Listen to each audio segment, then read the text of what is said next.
Exit game কি, exit plan কি, and game কি, এটা এখনো পর্যন্ত না। অর্থাৎ এই যুদ্ধ সে কিভাবে শেষ করতে চায় সেটা স্পষ্ট না। তার কথা ছিল যে যুদ্ধে ঢুকবো, তারপরে হচ্ছে ধর মারকাট করে ওখানের সবচেয়ে বড় বিষয়টা হচ্ছে আয়াতুল্লাহ খামেনি তাকে হত্যা করলে সব পড়ে যাবে। অর্থাৎ এটা হচ্ছে একটা ইসের মতো, ওই যে তসবির সুতার মতো, যে যদি সুতাটা ছিঁড়ে দেওয়া হয় তাহলে সবগুলো তসবির দানা এক এক করে খুলে যাবে, আর কোনো সমস্যা হবে না, এরা দাঁড়াতে পারবে না।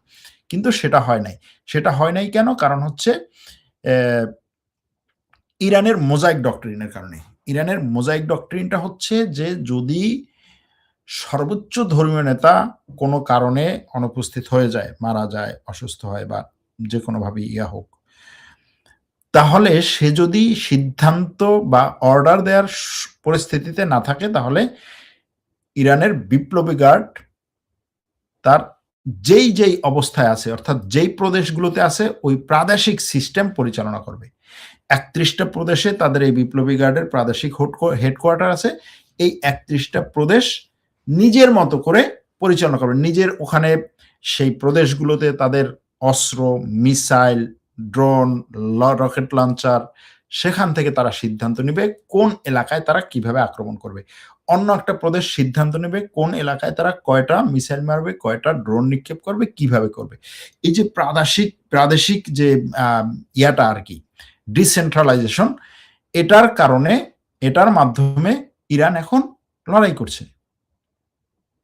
যদিও এখন আবার নতুন করে ইরানের এই যে নতুন সর্বোচ্চ সুপ্রিম লিডার বা সর্বোচ্চ ধর্মীয় নেতা নির্ধারণ হলো, তিনি হয়তোবা এখন নতুন করে আবার সবগুলোকে একত্র করে হয়তোবা আবার নিয়ে আসবেন যে না ঠিক আছে, এখন আবার হচ্ছে ইমামের সাথে তোমরা হচ্ছে যুক্ত এবং এখান থেকেই অর্ডার আসবে।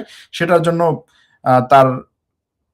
তাদের সাথে বৈঠক করতে হবে, তাদের সাথে এটা নিয়ে একটা সিদ্ধান্ত দিতে হবে এবং সেটার পরে হয়তো তারা এই সিদ্ধান্তটা বাস্তবায়ন করবে। কিন্তু তার সিদ্ধান্তের বাইরে এই যে ডিসেন্ট্রালাইজ করা আর কি, অর্থাৎ প্রত্যেকটা প্রাদেশিক সিস্টেম, প্রাদেশিক অবকাঠামো, প্রাদেশিক স্ট্রাকচার যে যুদ্ধটা পরিচালনা করছে তার নিজের মতো করে, নিজের সেটাকে কিন্তু আবার সেন্টারের সাথে যুক্ত করার জন্য দেশের রাষ্ট্রপতিও পারবে না, সর্বোচ্চ সেনা প্রধানও পারবে না, জেনারেলও পারবে না, তাদের যে গার্ডিয়ান কাউন্সিল আছে সেও পারবে না, কেউ পারবে না। শুধুমাত্র সুপ্রিম লিডার এটা করতে পারবে।